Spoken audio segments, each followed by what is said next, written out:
আমি দেখতে পাচ্ছি এদেশের মুসলমান, হিন্দু, বৌদ্ধ, খ্রিস্টান নেই, মানুষ পদবাচ্চে যারা বিবেচিত সবাই এক বাক্যে আওয়াজ তুলছে, আমরা কোরআনের বিধান চাই।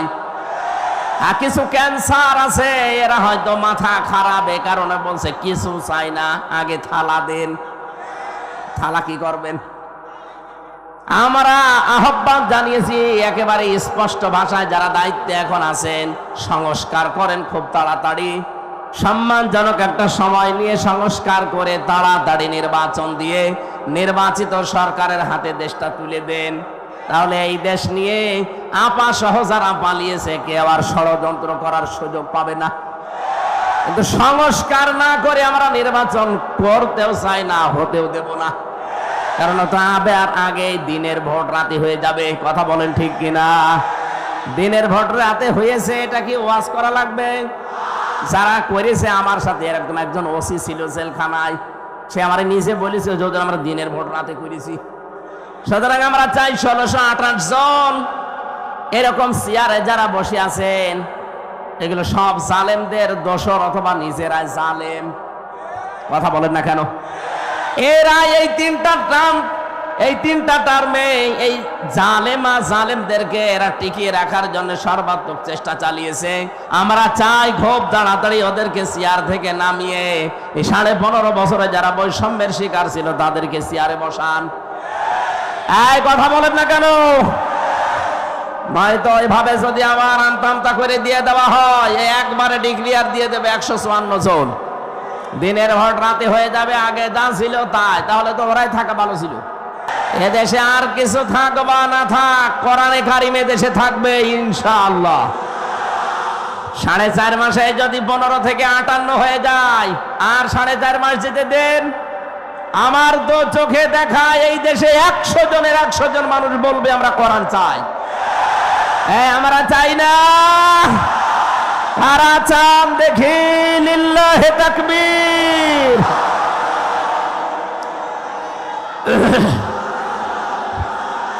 আলহামদুলিল্লাহ ভাই।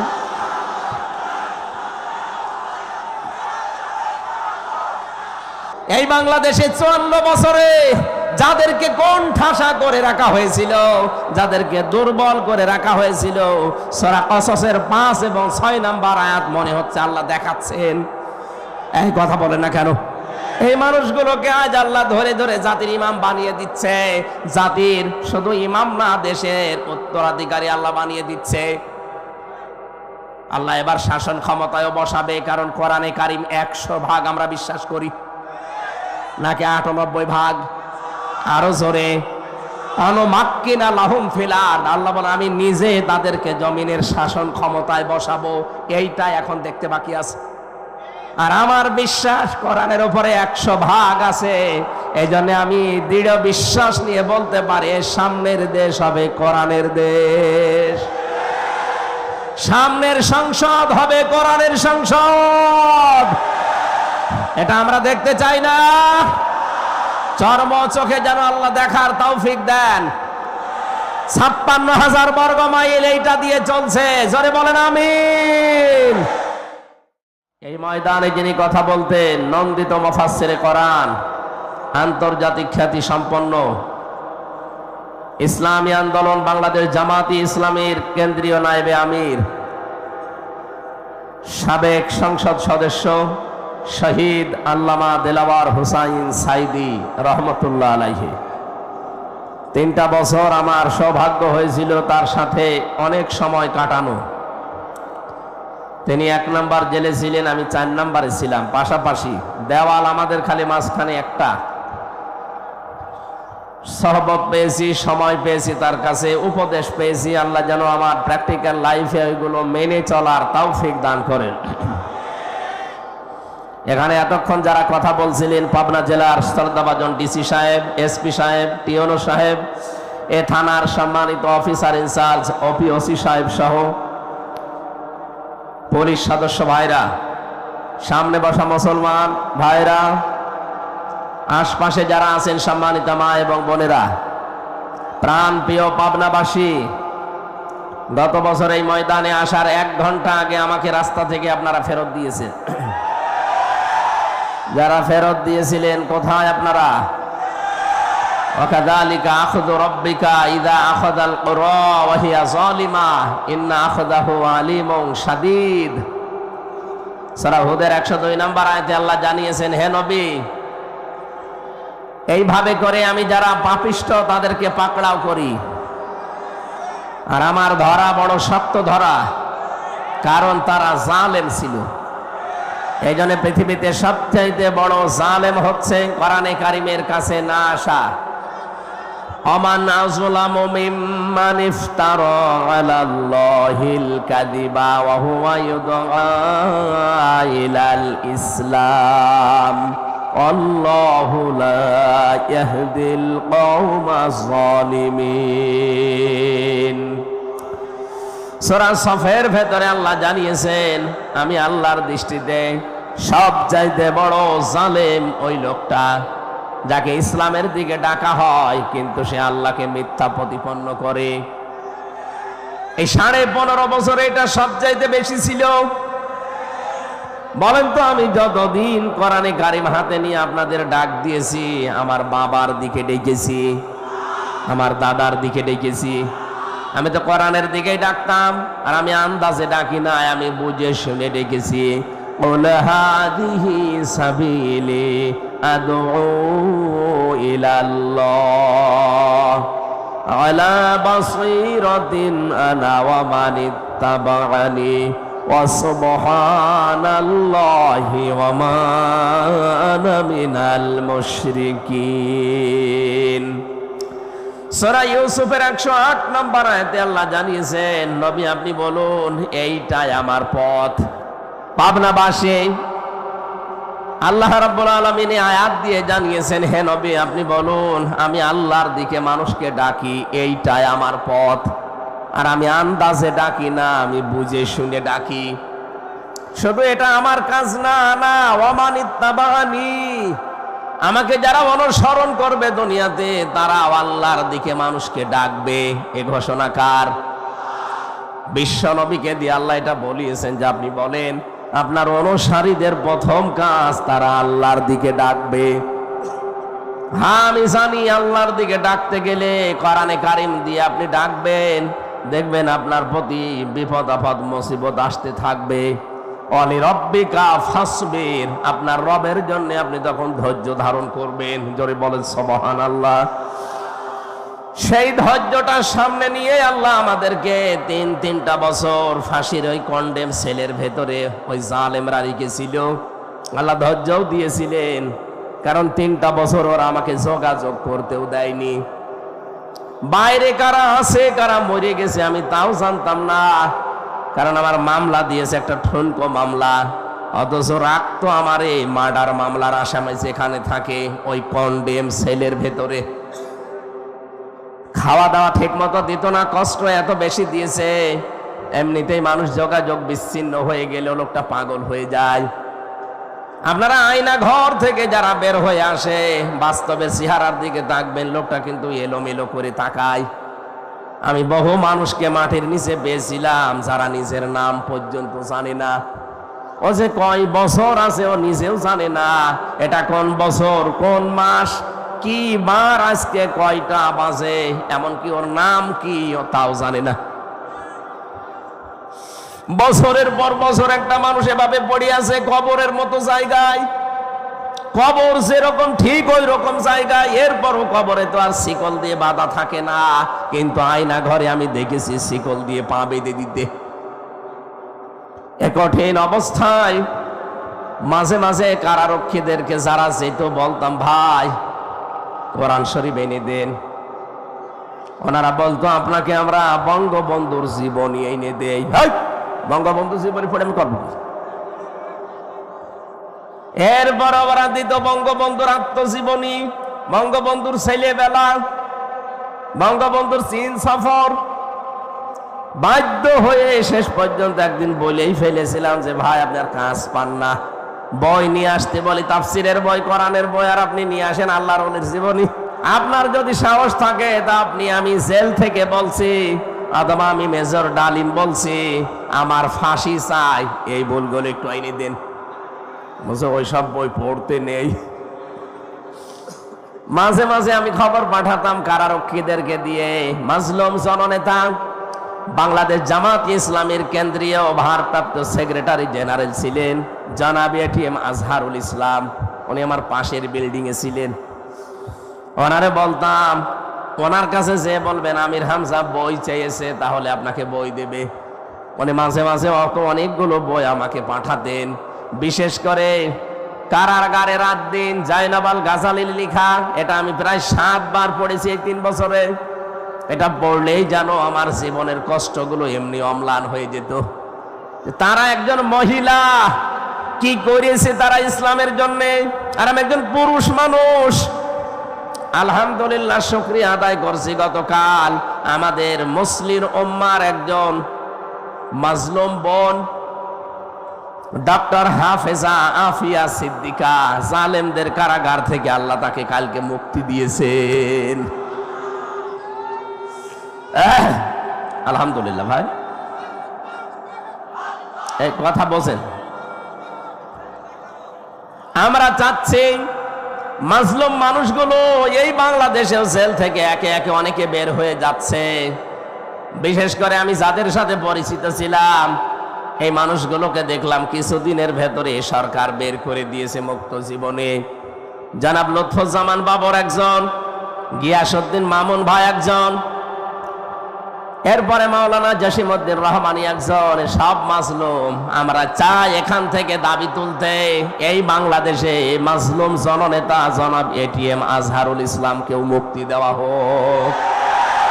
এই কারা চান দেখি? লিল্লাহে তাকবীর।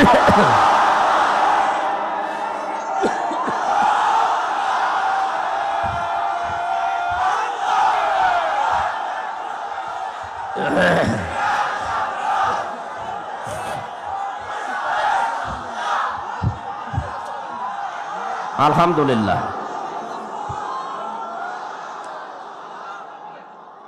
এই কথা বোঝা লাগবে, এ মুক্তি আমি এমনিতে চাইনি।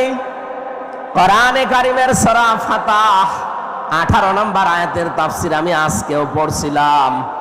সূরা ফাতাহ 18 নম্বর আয়াতটার ব্যাখ্যা পড়ে আমি এটিএম আজহারুল ইসলামের সাথে মিলিয়েছি। দেখলাম খাপের খাপ মিলে যাচ্ছে। 1500 বছর আগে হুদায়বিয়ার যে সন্ধির কথা আমরা শুনি, বিশ্ব নবী 1400 সাহাবী নিয়ে এসেছিলেন হজ করার জন্য। কাফেররা হুদায়বিয়া নামক জায়গায় তাকে বাধা দিল। হযরত ওসমানকে নবীজি বললেন যাও সমঝোতা করে এসো। হযরত ওসমান বিন আফফান রাদিয়াল্লাহু তাআলা আনহু গিয়েছে। তারা ওসমানকে আটক করার পরে এই ঘোষণা দিয়েছে কুতিলা ওসমান ইবনে আফফান রাদিয়াল্লাহু তাআলা আনহু।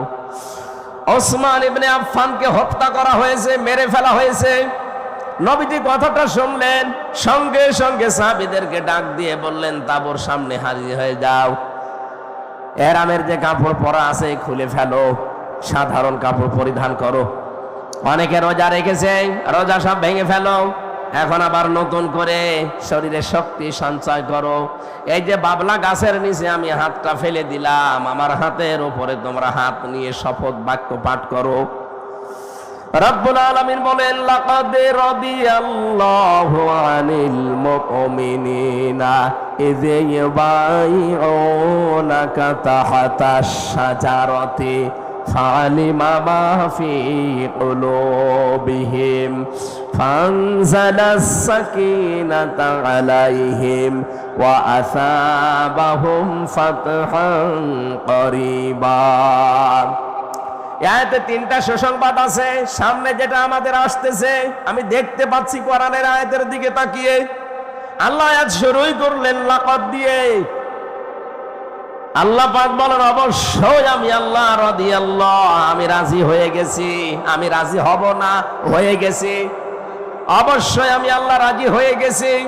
আনিল মুমিনিনা, এই মুমিনদের উপরে, তাহতা শাজারাতি, এই গাছের নিচে, ইয ইউবাইউনাকা, যারা আপনার হাতের উপরে হাত দিয়ে বায়াত নিচ্ছে, শপথ পাঠ করছে, এই সবার উপরে আমি আল্লাহ রাজি হয়ে গেছি। তাফসিরে ফি জিলালিল কোরআন সাইয়্যিদ কুতুব রাহমাতুল্লাহ আলাইহি লিখেছেন, সঙ্গে সঙ্গে নবী নিজের বাম হাতটা সবার উপরে তুলে ধরলেন। সাহাবী জিজ্ঞাসা করলেন, হে নবী আপনি বাম হাত তুলে ধরলেন কেন? নবীজি বলেন, আজকে যে 1399 জন এখানে আছো, আর একজন তো নেই, ওনাকে মেরে ফেলা, হত্যা করার কথা জানিয়েছে।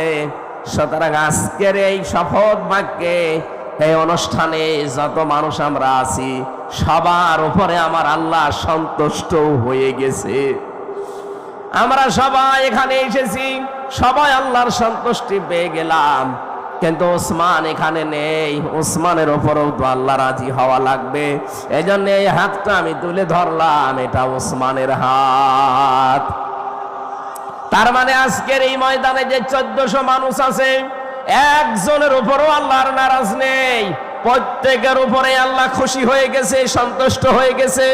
কারণ মাত্র একটা, ওরা নিরপরাধ, একটা বিনা দোষে একটা মানুষকে ওরা হত্যা করার ঘোষণা শুধু দিয়েছিল, মেরে কিন্তু ফেলেনি, মিথ্যা ছড়িয়েছে। আল্লাহর নবী একজন মানুষকে বিনা কারণে বিনা অপরাধে মেরে ফেলবেন, এইটা তিনি মেনে নিতে পারেননি। শুধু মেনে নিতে পারেননি তা না, নিজের সাথে 1399 জন যারা ছিল সবাইকে জীবন দেওয়ার জন্য তিনি বাক্য পাঠ করাচ্ছেন, শপথ। আজ বাংলাদেশে কত মানুষ বিনা অপরাধে বিনা কারণে বিদায় হয়ে যায় জালেমদের চক্রান্তে। কথা বলেন না কেন? শহীদ মাওলানা আব্দুল সোবহান তার ভেতরে একজন। আপনি আন্দাজে যে দোষী দেন না কেন, শয়তানও বিশ্বাস করে না। শহীদ আল্লামা দেলাওয়ার হোসাইন সাইদি, শহীদ মাওলানা মতিয়ার রহমান নিজামী রহমতুল্লাহ আলাইহি, যতগুলো শহীদ হয়েছে আপনি তাদের পেছনের জীবন খোঁজ খবর নিয়ে দেখবেন, যে দোষে তারা দোষ দিয়েছে, একটা দোষও তাদের জীবনে ছিল না। আপনার দোষ নেই, আপনি যে গণহত্যার সাথে জড়িত, আপনার দোষ নেই। 2006 সালের 28 অক্টোবর জসিম ভাইকে আপনি পিটিয়ে মারার পরে তার লাশের উপর ড্যান্স দিয়েছেন। পৃথিবী ভুলে যায়নি। আমি সিরাজগঞ্জ থেকে একবার আসছিলাম, তখন বাসে আসতাম, 7 সাল, তখন ছোটখাটো ওয়াজগুলো আমাকে নিয়ে মানুষ করাতো। তখন আর গাড়ি নিয়ে যাওয়া দূরের কথা, বাসে গেলেও টাকা দিত না। 300 টাকা দিয়েছে কুষ্টিয়া থেকে সেই সিরাজগঞ্জে, যাওয়া আসা ভাড়াই লেগে যায় 220 টাকা। ওই সময় বাসে এসে শেষ করে এক ড্রাইভারের পেছনে বসে আছি, দেখলাম গাড়ি চলতে চলতে হঠাৎ বাম দিয়ে চালিয়ে দিল। ড্রাইভারকে বললাম, আপনি এমন করলেন? হুজুর দেখেন না একটা মরা কুকুর পড়ে আছে, আমি ডবল করে ওর গার উপরে চাকা চালিয়ে দেব, আমার বিবেক নেই। আমি বললাম, আরে ভাই তো মরা কুকুর, তো মরে গেছে, ওকে মারলে কি আর না মারলে কি? ড্রাইভার আমার দিকে তাকিয়ে বলছে, হুজুর আপনি কি আসলেই হুজুর নাকি ভুল ধরেছেন? আপনি কেমন হুজুর? আপনি দেখেন যে একটা মরা কুকুর পড়ে আছে, আমি ডবল করে গাড়ি চালাবো, আমার বিবেক কি মরে গেছে? এইটা শোনার জন্য আমি ছিলাম। আপনার নাম কি? বলছে সুব্রত। তার নাম শুনে বুঝলাম ওর ইমান নেই, কিন্তু বিবেক আছে। কথা বলে না কেন? ইমান নেই, কি আছে? বিবেকের তাড়নায় সে মরা জিনিস যদিও নিকৃষ্ট, তারপরে ডবল করে মারলো না, গাড়ি বাম দিয়ে চালালো, তারপরও ডাইরেক্ট দেয়নি, বিবেকে বাধা দিয়েছে। আর আপনি মানুষ, আপনি একজন হাজী সাহেবা, কিসের ইমান আপনার? আপনার ইমানও নেই, বিবেকও নেই। জীবিত মানুষের একটা লাঠি বৈঠা দিয়ে আপনি লগি বৈঠা দিয়ে পিটিয়ে মেরে ফেলার পরও যদি ছেড়ে দিতেন না, লাশের উপরে ড্যান্স দিলেন।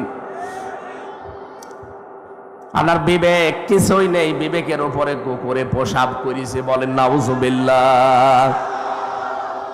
এই জন্য আমরা এই বাংলার 18 কোটি মানুষ এখন চাই 2006 28 অক্টোবর থেকে শুরু করে 24 সালের 5 অক্টোবর পর্যন্ত যত মানুষ হত্যা হয়েছে প্রতিটি হত্যার বিচার করা লাগবে। কথা বলেন না কেন? ওরা একজন মানুষকে হত্যার কথা জানিয়েছে, এজন্য যদি নবী 1399 জন রেডি করিয়ে শুরু রেডি করেননি, ফরজ 2টা বিধান লঙ্ঘন করেছেন। একটা হজ আর একটা রোজা, বলে পরে করে নেব, আগে হত্যা আর বিচার না করে কোনোদিন আর মদিনায় ফেরত যাব না। ওরা এই ঘোষণা শোনার পরে হযরত ওসমানকে ছেড়ে দিয়েছে। আমার তো মনে হচ্ছে আজকের এই বিশ্বে 210 কোটি মুসলমান আমরা, তামাম দুনিয়ায় কত 57টা মুসলিম রাষ্ট্র, এতগুলো মুসলিম রাষ্ট্র থেকে যদি একবারে এই মাজলুম লোকটার পক্ষে আমরা আওয়াজ তুলতে পারি যে না, বিনা অপরাধে কাউকে আমরা মেরে ফেলতে দেব না, আর কতদিন রাখবেন আপনি এভাবে কষ্ট দিয়ে? আমার মনে হয় আমরা যদি শপথ বাক্য পাঠ করতে পারি, ওই 1399 জনের উপরে আল্লাহ যেমন রাজি হয়ে গিয়েছিলেন, আমাদের উপরও আল্লাহ রাজি হয়ে যাবেন। কিন্তু পরে 3টা কথা আছে, ফালিমা মা ফি কুলুবিহিম। আল্লাহ পাক বলেন তাদের মনে যেটা ছিল ওইটা কিন্তু আমি জানতাম। সুতরাং আমাদের মনের কথা না মুখের কথা এটা কিন্তু আল্লাহ জানে। এই মাজলুম লোকটাকে জেলখানার এই অন্ধ প্রকোষ্ঠ থেকে বের করতে আমরা যেটা বললাম, এটা কি আমাদের মুখের কথা না মনের কথা? আরো জোরে বলেন। আল্লাহ বলেন মনের কথা যদি হয়, ফাআনজালাস সাকিনাতা আলাইহিম, তাদের উপরে আল্লাহর রহমত সাকিনা এটা নাজিল হবে। ওয়া আসাবাহুম ফাতাহান করিবা, তাদেরকে একটা আচ্ছন্ন নিকটবর্তী বিজয়ের সুসংবাদ আল্লাহ দেবেন। এই আয়াত অনুযায়ী সামনে আমরা যেটা দেখতে পাচ্ছি, এই বাংলাদেশে মাজলুমদের পক্ষে থাকলে আল্লাহর সাকিনা পাওয়া যাবে, আল্লাহর সুনির্দিষ্ট বিজয় আমাদের সামনে আসবে। এই বিষয় আমরা দেখতে পাই না? দেখতে পাই তখন যখন দেখি অন্য ধর্মের মানুষেরা এই কথা জানায় যে 54 বছর আমরা বহু কিছু দেখেছি, শান্তি পাইনি, আমরা এখন দেখতে চাই এই দেশে আল্লাহর কোরআনে কারিমের বিধান কায়েম হয়েছে।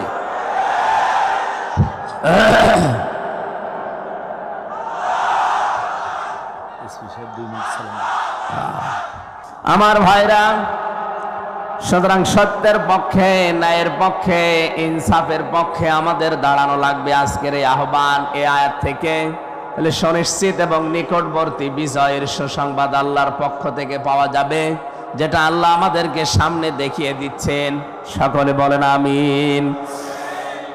দরুদ আর সালাম পাঠের মাধ্যমে আজকের তেলাওয়াত কিন্তু আয়াত থেকে আমরা আরম্ভ করছি। আমি কোরআনে কারিমের সূরা মুদ্দাসসির 7টা আয়াত পড়েছি। এত আয়াত আমি তাফসীর মাহফিলে পড়ি না, আজকে একটু বেশি হয়ে গেছে। আপনারা সময় দেবেন না ইনশাআল্লাহ? আমার শরীর যেন সাপোর্ট দেয়, সকলে বলেন আমিন। সূরা মুদ্দাসসির, নবীজিকে আল্লাহ পুরা কোরআনে 7টা নাম ধরে ডাক দিয়েছিলেন, তার ভেতরে মুদ্দাসসির একটা। প্রথম যে আয়াতগুলো কোরআনের নাজিল হয় এই পৃথিবীতে, আমরা জানি অনেকে এই সূরা আলাকের প্রথম 5 আয়াত, তো অনেক তাফসীর কারক লিখেছে না, প্রথম আয়াত নাজিল হওয়া কোরআনে কারিমের এই সূরা মুদ্দাসসিরের প্রথমে এই 7টা আয়াত। 2টা বর্ণনায় ঠিক আছে। প্রথমটা নাজিল হওয়ার পরে নবীজি যখন হেরা গুহায় বিশ্বনবী মুহাম্মদুর রাসূলুল্লাহর কাছে ফেরেশতা এসে বলেন, ইয়া মুহাম্মদ ইকরা, নবীজি বললেন মা আনা বিকারি, আমি পড়তে পারবো না, আমি পড়তে জানি না। এই শব্দটা আমি বাংলা অর্থে মিলাতে পারি না, এখানে বাংলা অর্থ হবে আমি পড়তে পারবো না। পড়তে পারবেন না মানে আমি বলে বলে দে, আপনি পড়েন ইকরা ইকরা ইকরা। এই এদিকে তাকান, গুরুত্বপূর্ণ একটা তথ্য এখানে আছে। তিনবার তিনি বললেন মুহাম্মদ পড়েন, তিনি বললেন আমি পড়তে পারবো না, আমি পড়তে জানি না। এ শব্দ আমরা যদিও বাংলায় অর্থ করি, বাংলা অর্থ হবে আমি পড়তে পারবো না। কেন পারবেন না? ফেরেশতা জিবরাইল 4বার যখন বললেন ইকরা বিসমি রাব্বিকাল্লাযী খালাক খালাকাল ইনসানা মিন আলাক ইকরা ওয়া রাব্বুকাল আকরামুল্লাযী আল্লামা বিল কলাম আল্লামাল ইনসানা মা লাম ইয়ালাম। জিবরাইলের পড়া শেষ, এটা তাফসীরে হাক্কানি থেকে বলছি। সঙ্গে সঙ্গে নবীজি আরম্ভ করলেন বিসমি রাব্বিকাল্লাযী খালাক। জিবরাইল জিজ্ঞাসা করেছিলেন, নবী হে মোহাম্মদ, 3 বার আপনাকে আমি বললাম পড়তে, আপনি পড়লেন না। এবার আমি 5টা আয়াত পর পর তেলাওয়াত করলাম, আপনি যে আরম্ভ করে দিলেন। নবীজি প্রশ্ন ছড়ে দিলেন, ইয়া আখি জিবরাইল, হে ভাই জিবরাইল, বারবার আপনি আমাকে শুধু বলেন যে পড়ো পড়ো পড়ো, তে আমি কি পড়বো? আমি তো যার তার নামে পড়তে পারি না, আমি তো দরগার নামে, দুর্গার নামে, বাবার নামে পড়তে পারি না। যখন এই বলেছেন বিসমি রব্বিকা, রবের নামে পড়েন, আমি কিন্তু আর দেরি করি নাই, এমনকি 1 আয়াত পড়ি নাই, সঙ্গে সঙ্গে আপনার সাথে আমি 5 আয়াত পড়েছি। জোরে বলেন আল্লাহু আকবার। এখান থেকে নবীজি তার উম্মতদেরকে কিয়ামত পর্যন্ত শিক্ষা দিতে চাইলেন, আমার উম্মতেরা, পৃথিবীতে যদি লেখাপড়া করতে হয়, এই পৃথিবীর কারো নামে পড়া জায়েজ নেই, পড়তে হবে কার নামে? আরো জোরে বলেন, কার নামে? এ পাবনা দারুল আমান ট্রাস্টে পড়া হয় কার নামে? এ বাংলাদেশে বহু প্রতিষ্ঠান আছে যেখানে আল্লাহর নামে পড়া এখনো আরম্ভ হয়নি, যেখানে বাবার নামে পড়া হয় না। আমরা যারা দায়িত্বে আছেন, শিক্ষা মন্ত্রণালয়ে যারা দায়িত্বে আছেন, তাদেরকে আমরা 96% মুসলমানের দেশে উদারত আহ্বান জানাচ্ছি, শিক্ষা ব্যবস্থা আল্লাহর নামে পড়া আরম্ভ করা লাগবে। আপনারা এই দাবির পক্ষে আছেন না? বলেন। শুনলাম 154টা এখনো পর্যন্ত এই দেশে মাদ্রাসা লাইনে যারা আছে, তাদের এই প্রতিষ্ঠানগুলো এখনো পর্যন্ত কার্যকর ভূমিকায় যায়নি। আমার ভাইরা, ধর্ম উপদেষ্টা হিসাবে যিনি এখন দায়িত্বে আছেন, ডক্টর আফামা খালিদ সাহেব, উনি অলরেডি বাংলাদেশের মসজিদের খতিব, ইমাম এবং মুয়াজ্জিনদেরকে সরকারিভাবে, বিশেষ করে পশ্চিমবঙ্গের মতো, তাদের ভাতার ব্যবস্থা অলরেডি করছে। এটা যদি কায়েম হয়, এই দেশে যতগুলো প্রতিষ্ঠান আছে, বিশেষ করে বাঁকা চোখে দেখা হয় যাদেরকে আল্লাহর নামে পড়ানো হয়, এই জন্য বাঁকা চোখে দেখা হয়, 96% মুসলমানের দেশে আমরা আহ্বান জানাবো এইগুলো তাড়াতাড়ি কলেজের মতো এমপিওভুক্ত করা হোক, কি সরকারিকরণ করা হোক, এটা আমরা চাই না। তাহলে তখন এই 2 টাকা 5 টাকার জন্য আপনার পেছনে ঘোরা লাগবে না তাদের।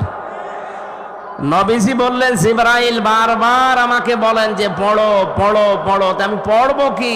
যখনই বলেছে বিসমি রব্বিকা, রবের নামে, তখন আমি আর দেরি করি নাই। সুতরাং আহ্বান জানাবো আমাদের ছেলে মেয়ে যাদের আছে এইরকম প্রতিষ্ঠান, যেখানে পাবেন অন্তত 3 থেকে 5 বছর আপনি ছোটকালে তাদেরকে কোরআনের সাথে সম্পৃক্ত করার জন্য পড়াবেন। কারণ কোরআনের সাথে সম্পর্ক মানে রবের সাথে সম্পর্ক। কথা বলেন ঠিক কিনা?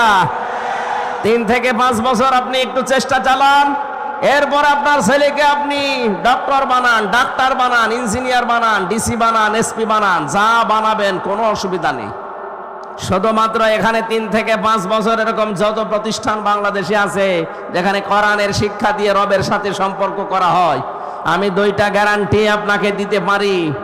এই 3 বছর 5 বছরের কারণে আপনার ছেলে কোনো দিন নেশা করবে না।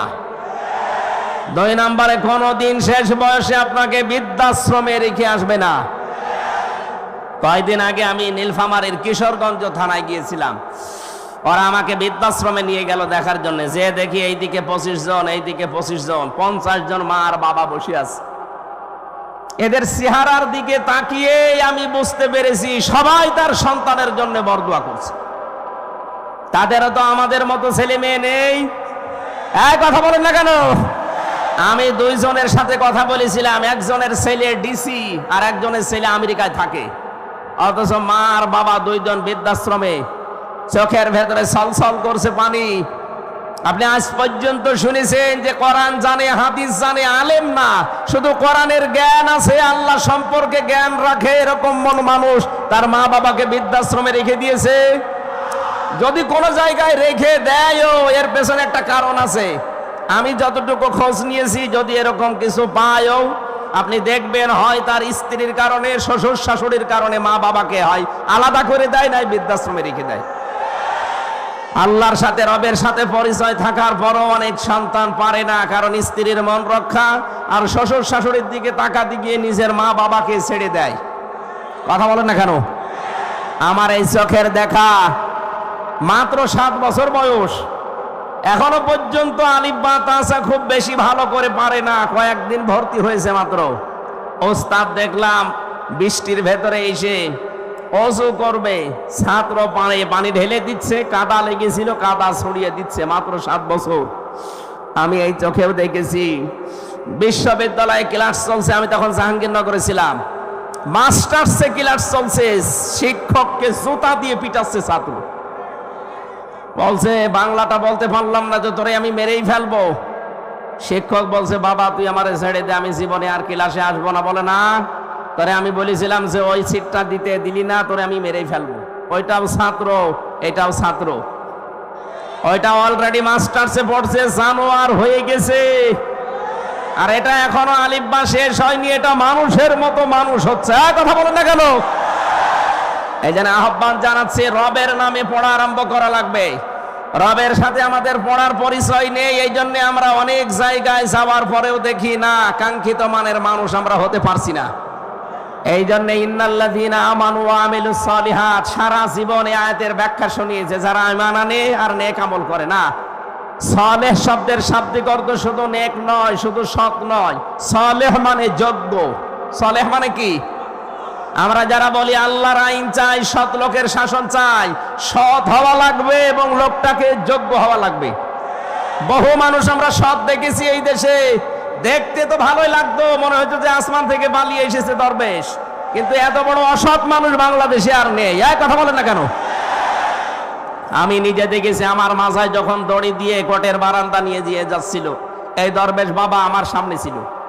উনি ম্যাজিস্ট্রেটের কক্ষে প্রবেশ করলো, করে কি যেন বলে আসলো। আসার পরে আমারে দেখে উনি হাসি দিল। হাসি দেওয়ার পরে এটাই জানিয়ে, চোখ টিপ দিয়ে এইটাই জানাতে চেয়েছে যে দেখেন কেমন লাগে। আজ যখন দরবেশকে এই দাড়ি কাটা অবস্থায় নিয়ে যায়, আমারও মাঝে মাঝে মনে হয় ওনার ওই কথাটা, দেখ কেমন লাগে। যদিও এটা আমি মন থেকে বলি না, বিপদে পড়লে আসলে উপহাস করা ঠিক না, কিন্তু ওনারা যা করেছে আল্লাহ মনে হচ্ছে উল্টিয়ে ওইটা ওনাদের উপরে ফেলিস। গতকালকে আমি রাতের বেলা ছিলাম চাঁদপুরের ফরিদগঞ্জ।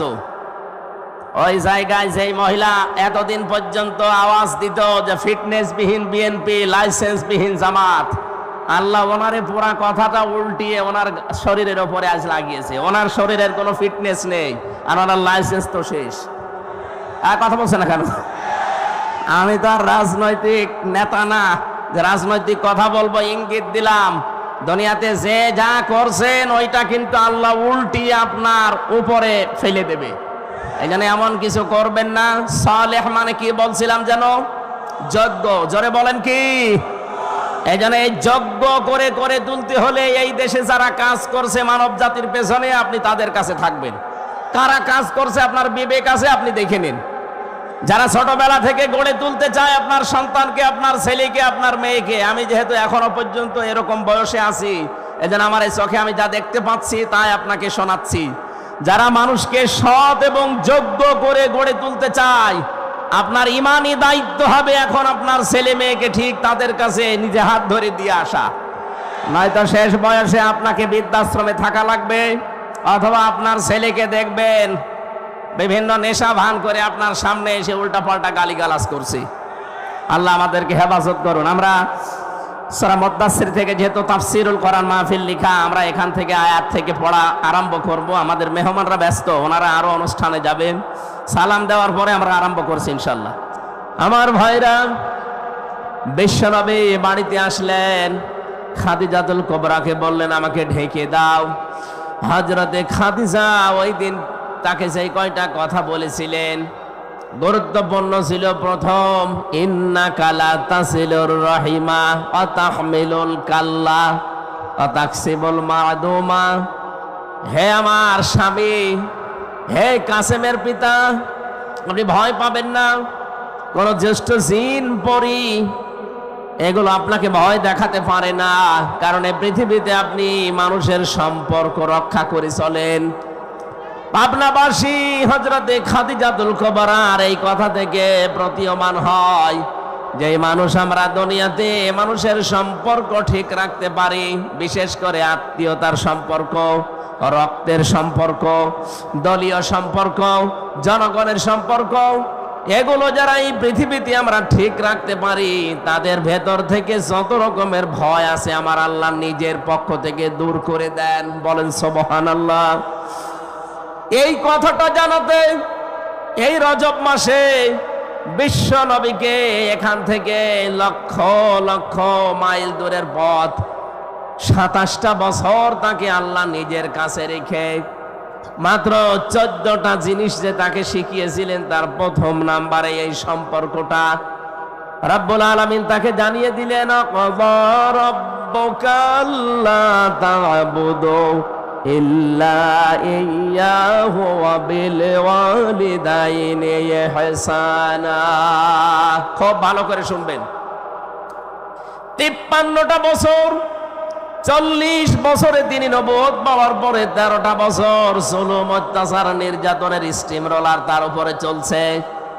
তিনি 3 বছর শিয়াবে আবি তালিবের 3টা বছর তিনি জেলখানায়ও ছিলেন। এই কঠিন পরিস্থিতির পরে আমার আল্লাহ তাকে সুসংবাদ দিলেন, হে নবী, আপনাকে আমি সামনে একটা কল্যাণময় রাষ্ট্র পরিচালনার দায়িত্ব দেব। এই জন্য যেদিন হিজরত করার সময় তাকে আল্লাহ নিজে শিখিয়ে দিয়েছিলেন, মিল্লাদুনকা সুলতানান নাসীরা। হে নবী, আপনি এই কঠিন মুহূর্ত পার করবেন। আজকে চারিদিকে 24 জন কাফের আপনাকে ঘিরে রেখেছে। আপনার বাড়ি এখান থেকে পথও সেরকম না, বিশাল কঙ্কটা কাঁটাযুক্ত এরকম কঠিন একটা পথ আপনাকে পাড়ি দেওয়া লাগবে, প্রায় 600 কিলোমিটারের মতো, 450 মাইল। এই বিশাল পথ পাড়ি দিয়ে যেখানে যাবেন ওই জায়গায় আপনার সব লোক আপনার পক্ষে না। এই বিশাল কাজ কারবার গুলো করার পর একটা রাষ্ট্র আপনাকে আমি আল্লাহ উপহার দেব। এই জন্য দোয়াটা আপনি আমার কাছে করেন। আজ যারা কথা বললেই বলেন মাওলানা মানুষ, হুজুর মানুষ, পীর সাহেব মানুষ, এরা ময়দানে আসবে কেন? এরা পরিবার, সমাজ, রাষ্ট্র নিয়ে এরা কথা বলবে কেন? কথা বলতে গেলে এদেরকে আপনি ধর্ম ব্যবসায়ী বানিয়ে দেন, এদের নামে আপনি এই ট্যাগটা দিয়ে দেন। ভালো করে শোনেন, আল্লাহ নিজে নবীকে শিখিয়েছেন যে আমার কাছে দোয়া করেন যে একটা কল্যাণকর রাষ্ট্র ক্ষমতা আমাকে দাও, যার ভেতরে তোমার সাহায্য থাকে। এজন্য মানুষকে বানানোর যে 3টা উদ্দেশ্য আমরা পড়া কোরআনে পেয়েছি, তার প্রথম উদ্দেশ্য আল্লাহ জানিয়েছেন, এদিকে তাকান, ইন্নী জাইলুন ফিল আরদি খলিফা। ফেরেশতাদেরকে আল্লাহ বলেছিলেন আমি পৃথিবীতে মানুষ পাঠাতে চাই। কি হিসাবে পাঠাবো? আমার খলিফা হিসাবে। খলিফা মানে প্রতিনিধি, খলিফা মানে, জবান খোলেন, খলিফা মানে কি? আল্লাহর যেই কাজটা করার দরকার উনি না করে ওনার প্রতিনিধি পাঠিয়েছেন, সেইটাই আমরা। প্রতিনিধিকে আল্লাহ পাঠালেন কোথায়? জাইলুন ফিল আরদি, জমিনে। কোন জায়গায়? আরো জোরে বলেন। পাবনাবাসী জবান খুলে উত্তর দেবেন, আমরা কি আজ আল্লাহর খলিফা হিসাবে জমিনে আছি? না, জমিনটা জালেমরা ফাঁকা পেয়েছে, এজন্য তো 180 মাইল বেগে চালাচ্ছিল। হঠাৎ আমরা যখন জমিনে খানকা থেকে, মাজার থেকে, বিভিন্ন মাদ্রাসা থেকে, মসজিদ থেকে, বিভিন্ন ঘর বাড়ি থেকে যখন জমিনের ভেতরে এসে দাঁড়িয়েছি, জালেমরা তখন অলরেডি পালিয়ে গেছে। জমিন এখন ফাঁকা। এই মুহূর্তে আল্লাহর খলিফাদের কাজ হবে তার খেলাফতে এই জমিনে কায়েম করা। 3টা উদ্দেশ্যের কথা বলছিলাম, তার প্রথম এইটা। রব্বুল আলামিন বলেন, ফেরেশতারা আমাকে জিজ্ঞাসা করছিল, আল্লাহ তুমি কি এদেরকে তাসবিহ তাহলিল জিকির আজগারের জন্য বানাবে নাকি? আল্লাহ সাফ জবাব দিয়েছেন, না, তাসবিহ তাহলিল জিকির আজগারের জন্য আমি খলিফা দুনিয়ায় পাঠাবো না, আমি জমিনে খলিফা পাঠাতে চাই আমার আইন প্রতিষ্ঠা করার জন্য। বলেন মারহাবা। আল্লাহর যে উদ্দেশ্য, সেই উদ্দেশ্য যারা সফল করতে চায় তারাই আমার আল্লাহর আসল বান্দা। আপনি রহমানের বান্দার যে 13টা গুণ পাবেন সূরা ফুরকানের ভেতরে, তার ভেতরে এইটা আছে। রহমানের বান্দা তারা যারা এই জমিনে আল্লাহর বিধানকে, এই ফুরকানকে কায়েম করার জন্য যারা চেষ্টা চালায়। এই বাংলাদেশে যত মানুষ এখন আমরা বাস করছি, একটা খুশির সংবাদ বলছি, আগস্টের 5 তারিখের আগ পর্যন্ত এই দেশে মাত্র 100 জনের 15 জন মানুষ খেলাফতের এই দায়িত্বের ঘোষণা দিত। গুরুত্বপূর্ণ এই বিধানটা পালন করার জন্য আল্লাহ রাব্বুল আলামিন আমাদেরকে যেখানে পাঠিয়েছিলেন, ফেরেশতারা যখন জিজ্ঞাসা করেছে আল্লাহ এদেরকে কি জিকির করার জন্য, তাসবিহ করার জন্য পাঠাবে, আল্লাহ বলেন না, আমার বিধান কায়েমের জন্য। এজন্য সূরা ফুরকানের থেকে যে উদাহরণ দিলাম, রহমানের বান্দা আমরা যারা এই দেশে আছি দাবি করতাম এতদিন, আমি একটা জরিপ পেয়েছিলাম 100 জনের মাত্র 15 জন চাইতো এ দেশে আল্লাহর বিধান কায়েম হোক আগস্টের 5 তারিখের আগে।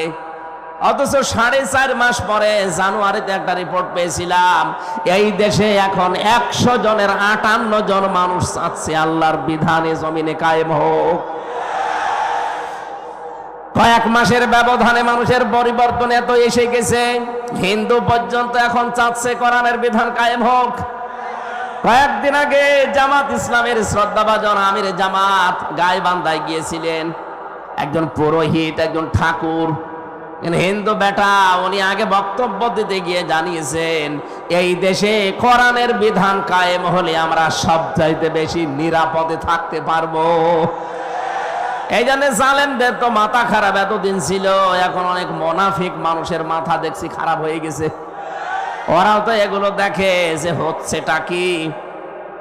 এই জন্য মাওলানা মিজানুর রহমান আজহারী একটা কি যেন ট্রান্স দিয়েছে, অনেকের মাথায় গিয়ে লেগেছে। উনি শুধু ট্রান্স দিয়েছিল, এতদিন এক দল খেয়েছে আর এক দল খাওয়ার জন্য রেডি হয়ে আস।